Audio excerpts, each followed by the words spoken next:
विद्यार्थी मित्रांनो, नमस्कार.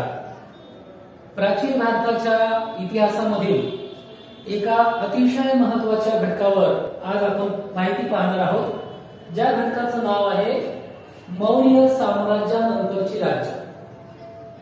मौर्य साम्राज्य हे भारतातील सर्वात बलाढ्य साम्राज्य होतं.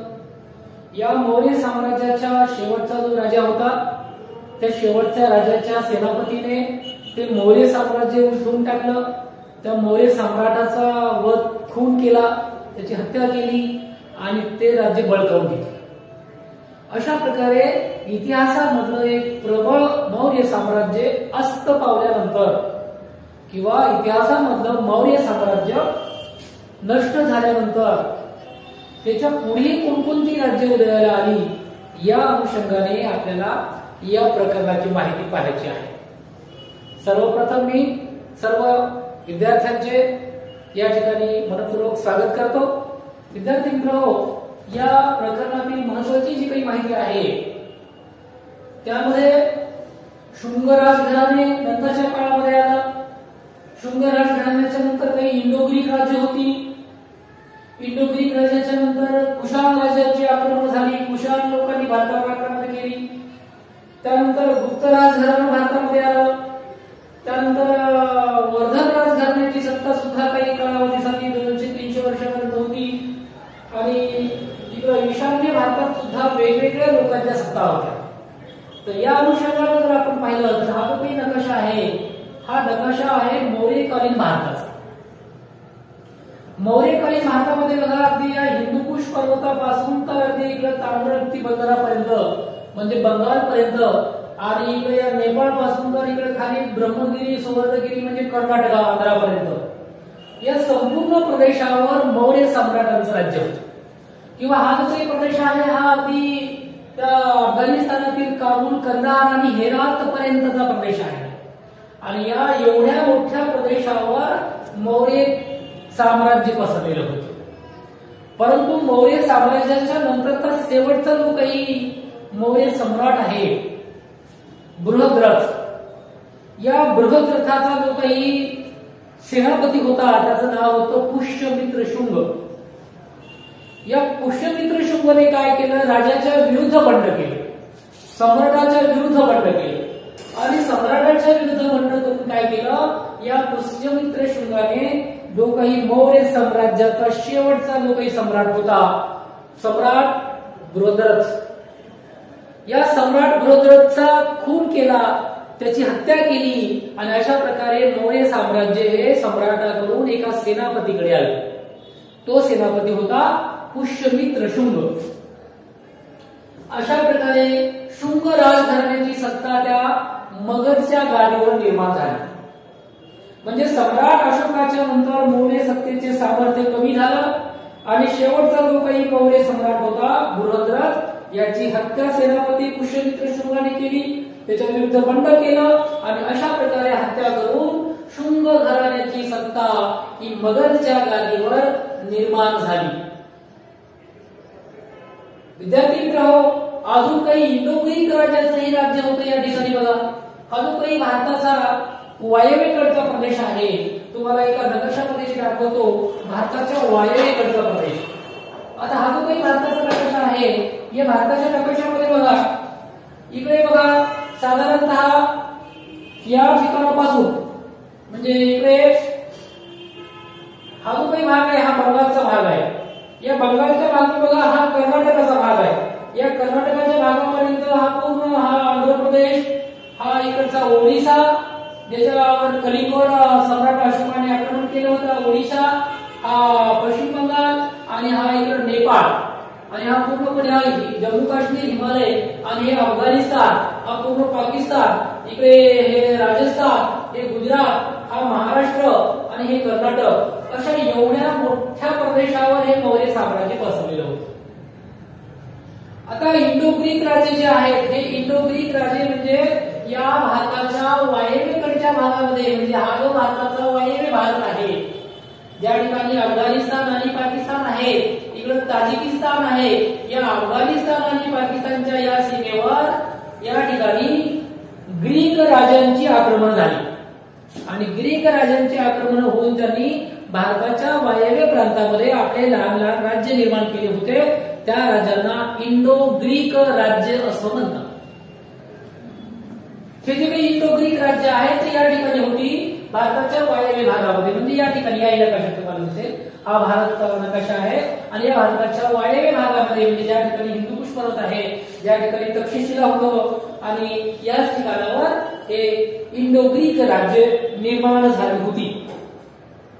प्राचीन भारतातील जर नाण्यांचा इतिहास आपण पाहिला तर प्राचीन भारताच्या नाण्याच्या इतिहासामध्ये सर्वप्रथम नाणी जी पाडलेली आहे ती इंडो ग्रीक राजांनी पाडलेली आहे आणि एका बाजूवर राजाचं चित्र आणि दुसऱ्या एका बाजूवर एखाद्या देवतेचं चित्र अशा प्रकारची नाणी या इंडो ग्रीक राजांनी नाणी बनवण्याची परंपरा सुरू केलेली आहे. ती पुढे भारतामध्ये आल्यावर इंडो ग्रीक राजांमधला जो काही मिलिंडर आहे, मिलिंडर उर्फ मिलिंद, भारतीय साहित्यामध्ये मिलिंडरचा उल्लेख वारंवार मिलिंद नावाने आलेला आहे. तर मिलिंडर उर्फ मिलिंद हा जो काही राजा आहे या मिलिंद उर्फ मिलिंदर राजाच्या काळात सुद्धा अशा प्रकारची नाणी भारतामध्ये पाडण्यात आली आणि मिलिंदरचे चांदीचं नाणं सुद्धा आपल्याला सापडलेले उत्खननामध्ये. हा जो काही मिलिंडर आहे तो अनेक विद्वानांसोबत चर्चा करायचा. असं त्या मिलिंडर उर्फ मिलिंद आणि बौद्ध भिक्खू नागसेन या दोघांमध्ये जो काही वार्तालाप झाला, जो काही वैचारिक देवाणघेवाण झाली, जे काही प्रश्न उत्तर विचारले गेले, त्या सगळ्यांची माहिती एका ग्रंथामध्ये आहे. त्या ग्रंथाचं नाव आहे मिलिंद पन्न. पन्न म्हणजे प्रश्न, मिलिंदाचे प्रश्न. म्हणजे मिलिंद राजाने बौद्ध भिक्खू सोबत केलेली जी चर्चा आहे ती चर्चा मिलिंद पन्न या ग्रंथामध्ये एकत्रित केलेली आहे. अशा प्रकारे विद्यार्थी मित्रांनो मिलिंद पन्न या ग्रंथाची निर्मिती झाली आणि हा जो ग्रंथ आहे हा पाली भाषेमधला ग्रंथ आहे. त्याचे मराठी, हिंदी, इंग्रजी भाषांतर झालेले आहेत. नंतरच्या काळामध्ये चीनी, जपानी भाषेत सुद्धा त्या ग्रंथाची भाषांतर झालेली आहे. अशा प्रकारचे विद्यार्थी मित्रांनो इंडो ग्रीक राज्य भारतामध्ये उदयाला आली. जी इंडो ग्रीक राज्य मोठ्या प्रमाणावर या ठिकाणी भारताच्या वायव्य प्रांतामध्ये किंवा वायव्य भारतामध्ये निर्माण झाली. त्यानंतर बघा विद्यार्थी मित्रांनो दुसरे जे काही राज्य आहेत ते आहेत कुशाण राज्य. आता हे जे काही कुशाण आहे हे कुशाण मध्य आशियाच्या भागामधून भारतावर त्या टोळ्यांनी आक्रमण केली आहे. त्या कुशाण टोळ्यांची आक्रमण भारतावर झालेली आहे आणि कुशाण टोळ्यांनी आक्रमण करून भारताचा हा जो भाग आहे या वायव्य भारतामधून साधारणतः या पंजाब पर्यंत त्यांची आक्रमण झालेली आहे. काही कुशाण राजांनी हा काश्मीर जिंकून घेतलेला आहे, म्हणजे काश्मीरवर त्यांचं आक्रमण झालेलं आहे. अशा प्रकारे भारताच्या निरनिराळ्या प्रांतामध्ये या बाहेरून आलेल्या टोळ्यांनी आक्रमणे केलेली आहेत. त्यापैकी मध्य आशियामध्ये म्हणजे साधारणतः इराण, इराकच्या बाजूने आलेली ही जी काही मध्य आशियातली कुशाण मंडळी आहे किंवा कुशाण आक्रमक होते, या कुशाण लोकांनी सुद्धा इसवी सनाच्या पहिल्या शतकामध्ये भारताच्या या वायव्य भागामध्ये आणि या जम्मू काश्मीरमध्ये आपलं राज्य निर्माण केलं. राज्य निर्माण केल्यानंतर कुशाण राज्यांनी या इसवी सनाच्या पहिल्या शतकात राज्य निर्माण केलं. भारतामध्ये त्यांनी सोन्याची नाणी पाडण्याची प्रथा सुरू केली. कुशाण राज्यांनी भारतामध्ये सर्वप्रथम सोन्याची नाणी पाडली. या सोन्याच्या नाण्यावर एका बाजूला कुशाण सम्राटाचं चित्र असायचं आणि दुसऱ्या बाजूला या ठिकाणी गौतम बुद्धांचं चित्र असायचं. म्हणजे कुशाण राज्य हे बौद्ध धर्माचे अनुयायी होते. कुशाण राज्यांनी बौद्ध धर्माला त्या ठिकाणी अनुसरलं होतं, बौद्ध धर्माचे ते आचरण करणारे होते आणि म्हणून त्यांच्या नाण्यावर गौतम बुद्धांची प्रतिमा असायची. काही भारतीय देवतांच्याही प्रतिमा वापरण्याची सुरुवात त्याच काळात झालेली आहे. त्या काळामध्ये कुशाण राज्यांनी अशा प्रकारची नाणी पाडलेली आहे आणि त्या नाण्याच्या एका बाजूला कुशाण राजाचं चित्र आणि दुसऱ्या एका बाजूला गौतम बुद्धाचं चित्र किंवा भारतीय देवदेवतेचं चित्र अशा स्वरूपाची नाणी या ठिकाणी आपल्याला पाहायला मिळतात. अजून काही सम्राट कनिष्क आहे, या सम्राट कनिष्कच्या काळामध्ये मोठ्या प्रमाणावर या राज्याचा विस्तार झालेला आहे.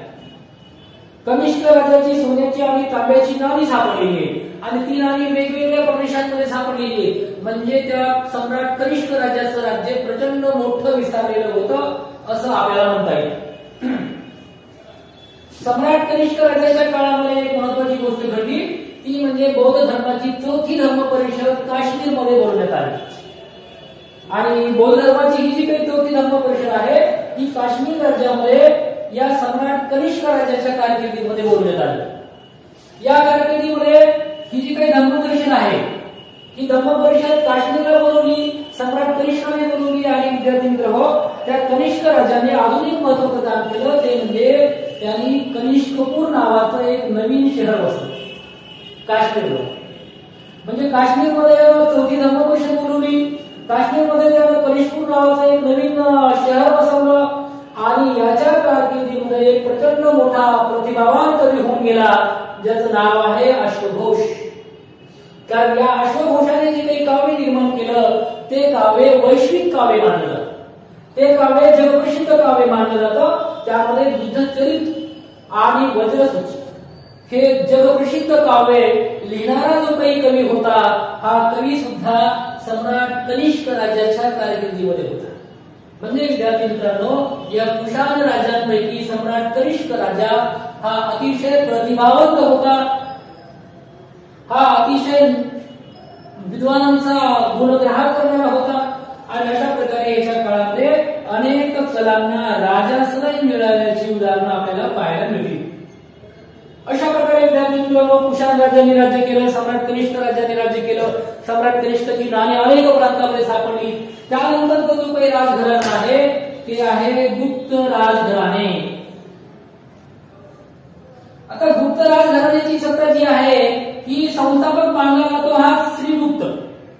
श्रीगुप्त हा गुप्त घराण्याचा संस्थापक मानला जातो. श्रीगुप्तानंतर महत्वाचा जो राजा गादीवर आला त्याचं नाव आहे समुद्रगुप्त. समुद्रगुप्तानंतर जो काही महत्वाचा राजा गादीवर आला त्याचं नाव आहे दुसरा चंद्रगुप्त. दुसरा चंद्रगुप्त हा जो काही राजा आहे हा सुद्धा त्याच्या कारकिर्दीमध्ये मोठ्या प्रमाणावर त्यानं आपल्या राज्याचा विस्तार केलेला आपल्याला दिसून येईल. आता कनिष्क राजाच्या नंतर हे राज्य आल्यामुळं यांनी सुद्धा यांच्या राज्याचा विस्तार करायला सुरुवात केली आणि समुद्रगुप्त जो राजा आहे हा समुद्रगुप्त मात्र या राजांमधला एक बलाढ्य राजा मानला जातो. आणि समुद्रगुप्ताच्या नंतर जो काही दुसरा चंद्रगुप्त आला, म्हणजे आधी एक चंद्रगुप्त होऊन गेलेला आहे, या आधीच्या चंद्रगुप्ताच्या आधी जो काही समुद्रगुप्त आला, या समुद्रगुप्ताने वेगवेगळ्या ठिकाणी आपले स्तंभालेख आणि शिलालेख कोरलेले. त्यापैकी जर तुम्ही पाहिलं तर प्रयाग प्रशस्ती म्हणून किंवा प्रयागजवळ जो काही शिलालेख सापडलेला आहे, स्तंभालेख सापडलेला आहे, हा स्तंभालेख या समुद्रगुप्ताच्या दिग्विजयाचं वर्णन करणार आहे, जो अलाहाबाद प्रशस्ती नावाने ओळखला जातो. या अलाहाबाद प्रशस्तीमध्ये त्यांनी काय सांगितलंय तर या अलाहाबाद प्रशस्तीमध्ये तो विना वाजवतानाचं चित्र उपलब्ध झालेलं आहे. म्हणजे थोडक्यात आपल्याला काय सांगता येईल की समुद्रगुप्त हा विना वाजवण्यामध्ये तर वेळ होता, हा विना वाजवायचा आणि विना वाजवून हा त्या ठिकाणी त्याच्या नाण्यावर सुद्धा अशा प्रकारचं चित्र अंकित झालेलं आहे की तो एका बाजूला त्या नाण्यावर तो विना वाजवून करतानाचं चित्र आहे आणि दुसऱ्या बाजूला देवतेचं चित्र आहे. अशा प्रकारे विद्यार्थी मित्रांनो, हा समुद्रगुप्त हा एक बलाढ्य राजा मानला जातो आणि याने या वेगवेगळ्या प्रकारच्या प्रतिमा असलेल्या नाण्यांची सुद्धा निर्मिती केली होती, हेही या ठिकाणी आपण लक्षात ठेवलं पाहिजे. या घराण्याचा दुसरा जो काही महत्वाचा सम्राट आहे तो आहे दुसरा चंद्रगुप्त. हा जो काही दुसरा चंद्रगुप्त आहे हा समुद्रगुप्ताचा मुलगा आहे. म्हणजे श्रीगुप्तानंतर कदाचित चंद्रगुप्त आला असेल पहिला, त्याच्यानंतर समुद्रगुप्त आणि त्याच्यानंतर समुद्रगुप्ताचा मुलगा आला तो म्हणजे दुसरा चंद्रगुप्त. हा जो काही दुसरा चंद्रगुप्त आहे याने सुद्धा आपल्या गुप्तांचं साम्राज्य वाढवलं. याने माळवा प्रांत जिंकला, गुजरात जिंकलं, सौराष्ट्र जिंकलं आणि अशा प्रकारे आपल्या राज्याची जी सीमा आहे या इथपर्यंत आणली. हे बघा या ठिकाणी गुजरातमध्ये हा जो भाग आहे ना हा सौराष्ट्राचा भाग आहे, याला सौराष्ट्र म्हणतात. हे कच्छच्या आखात आहे, हे खंभातच्या आखात आहे आणि दोघं आखाताच्या मधला जो भाग आहे ना तो आहे सौराष्ट्र.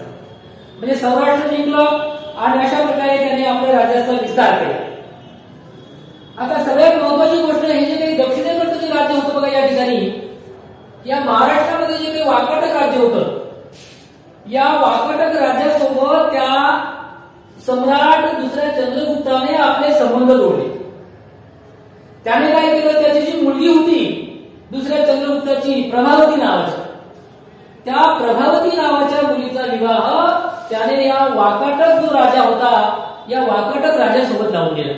म्हणजे जे काही प्रबळ राजे होते त्या प्रबळ राजासोबत त्याने आपल्या अशा प्रकारचे संबंध निर्माण केले आणि अशा प्रकारे बलशाली असलेल्या वाकाटक राजासोबत त्याने आपले मैत्रीचे संबंध प्रस्थापित केले.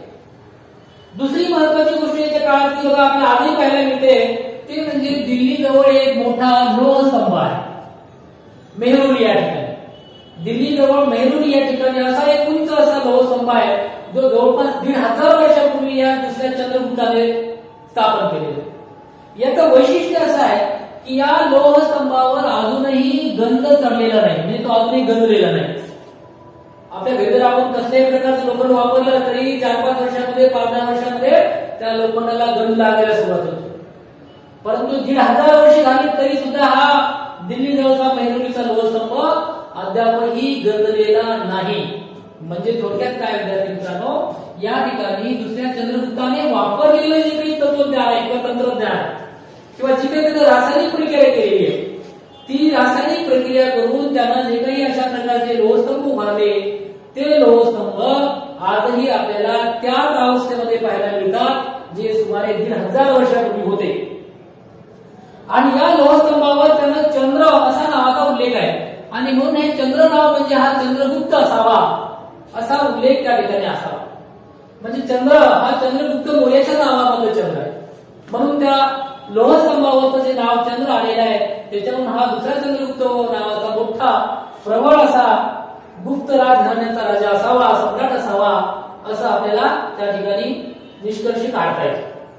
या राजाच्या कारकिर्दीमध्ये महत्वाची घटना घडली ती म्हणजे फाययान नावाचा बौद्ध भिक्खू चीन मधून भारतामध्ये आला. चीन मधून हा भारतामध्ये आला, अनेक वर्ष भारतामध्ये राहिला आणि भारतामध्ये राहून या फाययान नावाच्या बौद्ध भिक्खूनं प्रवास वर्णन लिहिलेलं आहे. त्या प्रवास वर्णनामध्ये त्याला जे वर्णन केलंय ते विशेष करून या चंद्रगुप्ताचं जास्त आहे. परंतु तरी सुद्धा या गुप्त राजघराण्याची सत्ता कशी होती, कुठे होती याची सुद्धा माहिती या फाययानच्या प्रवास वर्णनातून आपल्याला पाहायला मिळते. म्हणजे फाययान हा जो काही बौद्ध भिक्खू आहे चीन मधून भारतामध्ये आलेला, अनेक वर्ष भारतामध्ये राहिला, त्याने जवळपास संपूर्ण गुप्त राजघराण्याची सत्ता फिरून पाहिली. शेवटी हा ईशान्य भारतातही गेला होता, कामरूपलाही गेला होता, आसाममध्ये गेला होता. आसाममध्ये त्यावेळी साधारणतः भास्कर वर्मन नावाचा राजा त्या ठिकाणी होता. या सर्व कारकिर्दीमध्ये हा दुसरा जो काही चंद्रगुप्त आहे त्याच्या कारकिर्दीमध्ये आलेला हा जो फाययान आहे हा चिनी प्रवाशाने लिहून ठेवलेलं जे प्रवास वर्णन आहे अतिशय महत्वाचं आहे. आणि या प्रवास वर्णनाच्या आधारे आपल्याला गुप्त राजघराण्याची सत्ता कशी होती त्याच्या वर्णनामध्ये बघा तो फाययान चिनी प्रवासी त्या दुसऱ्या चंद्रगुप्ताचं वर्णन करताना म्हणतोय की आपल्या प्रवास वर्णनामध्ये तो असं लिहून ठेवतोय की या ठिकाणी अनेक नगरामध्ये अतिथीगृह आहेत, म्हणजे लोकांची राहण्याची व्यवस्था आहे. नगरामध्ये त्या ठिकाणी धर्मार्थ संस्था आहेत, शहरामध्ये दवाखाने आहेत, दवाखान्यामध्ये मोफत इलाज केले जातात, लोकांना कोणताही व्यवसाय करण्याचं स्वातंत्र्य आहे, लोकांना कोणत्याही ठिकाणी जाण्याचं स्वातंत्र्य आहे, मोठमोठी विहार आहेत, मोठमोठी मंदिरं आहेत, सैनिकांना अधिकाऱ्यांना नियमित पगार दिला जातो. आणि महत्वाची गोष्ट म्हणजे या ठिकाणचे लोक दारू पित नाहीत असा उल्लेख सुद्धा या फाययाननं आपल्या ग्रंथामध्ये केलेला आहे, आपल्या प्रवास वर्णनामध्ये केलेला आहे. म्हणजे गुप्त राजघराण्याचं किंवा गुप्त राजवटीचं योग्य प्रशासन कसं होतं याची जर माहिती आपल्याला अभ्यासायची असेल तर फाययान बौद्ध भिक्खू यांनी जे काही लिहिलेलं प्रवास वर्णन आहे तो इतिहासाचा एक मूलभूत आणि ऐतिहासिक पुरावा मानला जातो. त्यानंतरच्या काळामध्ये मोठ्या प्रमाणावर राजघराण्यामध्ये बदल झाले, त्यामुळे महत्वाची राजघराण्याची सत्ता आली ती म्हणजे वर्धन राजघराणे. आता वर्धन राजघराणे जे आहे हे गुप्त राजांच्या सामर्थ्य कमी झाल्याच्या नंतर उत्तर भारतात सुरू झालं. या वर्धन राजघराण्यामध्ये महत्वाचा जो राजा होता तो होता प्रभाकर वर्धन. आणि प्रभाकर वर्धनच्या नंतर जो महत्वाचा राजा आला तो आला हर्षवर्धन. हर्षवर्धनची राज्य सत्ता, हर्षवर्धनचा राज्य विस्तार, कारण हर्षवर्धन हा या प्रभाकर वर्धनचा मुलगा. आणि याच्या कारकिर्दीमध्ये नेपाळ, दक्षिणेकडे नर्मदा, पूर्वेला आसाम, पश्चिमेला गुजरात, म्हणजे या ठिकाणी बघा नेपाळ पासून तर इकडे गुजरात पर्यंत, इकडे या नेपाळ पासून तर गुजरात पर्यंत एवढ्या मोठ्या प्रदेशावर या ठिकाणी या वर्धन राजसत्तेची सत्ता प्रस्थापित झाली. याची जी काही राजधानी होती ती कन्नौज होती. आणि या हर्षवर्धनाने महत्वाचं काम केलं की चीनचा जो काही सम्राट होता किंवा चीनची जी काही राजसत्ता होती त्या चीनच्या राजसत्तेशी मैत्रीचे संबंध प्रस्थापित केले आणि चीनच्या राजसत्तेसोबत मैत्रीचे संबंध प्रस्थापित केल्यानंतर त्याने आपला राजदूत चीनला पाठवला. म्हणजे हर्षवर्धनाचा राजदूत हा चीनमध्ये गेला आणि चीन आणि हर्षवर्धन किंवा वर्धन राजसत्ता यांचे मैत्रीचे संबंध दृढ झाले. याच्या काळामध्ये सुद्धा याचा एक राजकवी होता अतिशय महत्वाचं, त्याचं नाव आहे बाणभट्ट. या बाणभट्टाने हर्षाचं चरित्र लिहिलेलं आहे. त्याचं नाव आहे हर्षचरित्र, म्हणजे हर्षवर्धन राजाचं चरित्र आणि तो लिहिणारा आहे राजकवी बाणभट्ट. या बाणभट्टाने हर्षचरित्र लिहिलं. त्यानंतर हर्षचरित्र लिहिणारा हा जो बाणभट्टाचा नायक आहे तो म्हणजे हर्षवर्धन हा सुद्धा एक प्रतिभावान राजा आहे. या राजाने सुद्धा अनेक संस्कृत नाट्य लिहिली. त्या नाटकामध्ये बघा एक रत्नावली आहे, दुसरं नागानंद आहे, तिसरं प्रियदर्शिका आहे. अशा प्रकारचे संस्कृत नाटक लिहिणारा हा राजा आहे हर्षवर्धन. म्हणजे सम्राट हर्षवर्धन हा राजघराण्याचा वर्धन राजघराण्याचा राजा एक प्रतिभावंत राजा होता, ज्या राजाने रत्नावली, नागानंद, प्रियदर्शिका यासारखी महत्वाची संस्कृत भाषेतली नाटकं सुद्धा लिहिलेली आहेत. अजून याच्या कारकिर्दीमध्ये महत्वाची घटना घडली ती म्हणजे युआन शुआंग नावाचा बौद्ध भिक्खू चीन मधून भारतामध्ये. म्हणजे सम्राट अशोकाने जे काही बौद्ध धर्माचा प्रचार केला, अनेक विद्वान लोक चीनला, जपानला, श्रीलंकेला पाठवले, श्रीलंकेला स्वतःचा मुलगा आणि मुलीला पाठवलं. त्यामुळे काय झालं, भारताकडे सर्व विद्वान बौद्ध राष्ट्रातून प्रतिनिधी येऊ लागले. त्याचं उदाहरण म्हणजे हा जो काही बौद्ध भिक्खू आहे चीन मधून आलेला युआन शुआंग. हा युआन शुआंग भारतामध्ये आला. युआन शुआंग भारतामध्ये अनेक वर्ष राहिलेले. महत्वाचं म्हणजे हा नालंदा विद्यापीठामध्ये सुद्धा जवळपास 2 वर्ष राहिला. म्हणजे 2 वर्षापर्यंत तो नालंदा विद्यापीठामध्ये राहिला आणि नालंदा विद्यापीठामध्ये राहून त्यानं अभ्यास केला. बौद्ध अनेक ग्रंथाची भाषांतर पाली भाषेतील चिनी भाषेत केली. चिनी भाषेतल्या ग्रंथाची रूपांतर त्याने भारतीय भाषेमध्ये केली. अशा प्रकारे मोठ्या प्रमाणावर वैचारिक आणि सांस्कृतिक देवाणघेवाण या युआन शुआंगच्या मार्फत याच काळात झालेली आपल्याला पाहायला मिळते. त्यानंतर विद्यार्थी मित्रांनो बघा, या पाठानंतर किंवा या प्राचीन भारतातल्या मौर्य साम्राज्याच्या पतनानंतरचं सगळ्यात महत्वाचं शेवटचं जे राज्य आहे ते आहे ईशान्य भारतातील राज्य. आता ईशान्य भारतामध्ये म्हणजे मणिपूर. आता तुम्हाला मणिपूर प्रदेशामधील उलुपी राजकन्येचा अर्जुनासोबत विवाह झाल्याची कथा एक महाभारतामध्ये आली. म्हणजे महाभारत नावाच्या काव्यामध्ये, जगप्रसिद्ध काव्यामध्ये अर्जुनासोबत ज्या उलुपी नावाच्या राजकन्येचा विवाह झाला ती मणिपूर मधली होती, म्हणजे ईशान्य भारतातली होती असा उल्लेख महाभारतामध्ये आहे.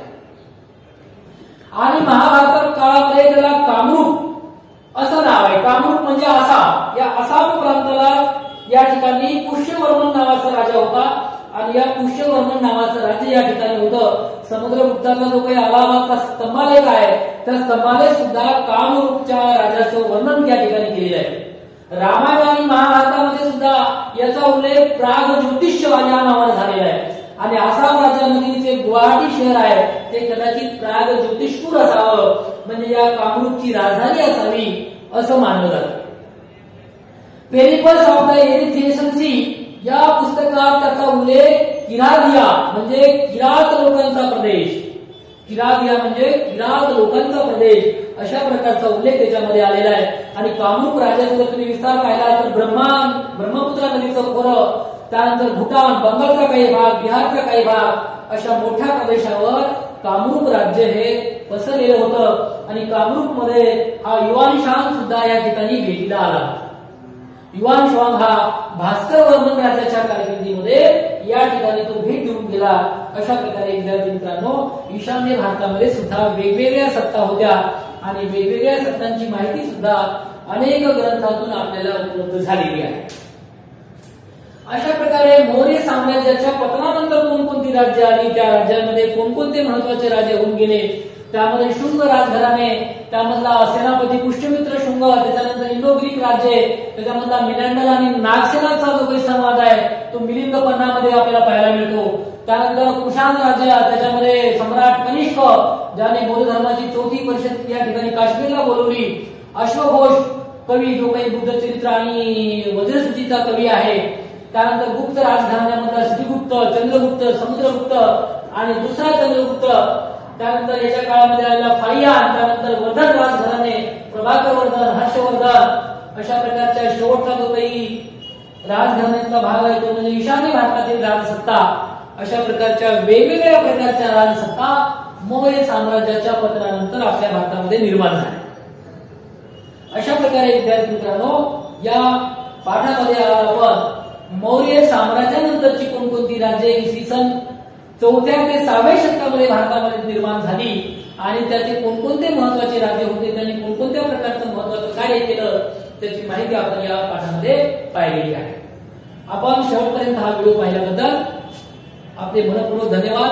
जर आपणास हा व्हिडिओ आवडला असेल तर त्याला लाईक करा, कमेंट करा आणि आपल्या मित्रांना शेअर करा. जर आपण चॅनलवर नवीन असाल तर चॅनलला सबस्क्राईब करा. धन्यवाद. जय हिंद, जय महाराष्ट्र.